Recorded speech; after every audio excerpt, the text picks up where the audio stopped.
अस्सलाम वालेकुम दोस्तों, क्या हाल है। मैं उम्मीद करता हूँ कि आप सब लोग खैरियत से होंगे और ज़िंदगी से मज़े लेंगे। दोस्तों मैं हूँ ज़ीशान अहमद और देखते हैं ज़ीशान अहमद ऑफिशियल टीवी। जी दोस्तों, हम बात करें आज मोहम्मद हाफिज क्रिकेटर के बारे में। पाकिस्तान क्रिकेट टीम की मायनाज बल्लेबाज क्रिकेटर मोहम्मद हाफिज इस बार रवायती अंदाज में ईद नहीं मनाएंगी। उन्होंने ईद प्लान से मुतालिक लोगों को आगाह कर दिया है और अपने मदाहों से भी पूछी है कि वो किस तरह ईद मनाएगी। मोहम्मद हाफिज ने अपने सोशल अकाउंट पर लिखा है,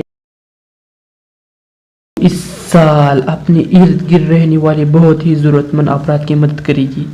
जी मेरे प्यारे दोस्तों, तब तक के लिए इतना ही। अगर वीडियो अच्छी लगी हो तो लाइक करिए और चैनल को ज़रूर सब्सक्राइब करिए। वीडियो देखने का बहुत शुक्रिया।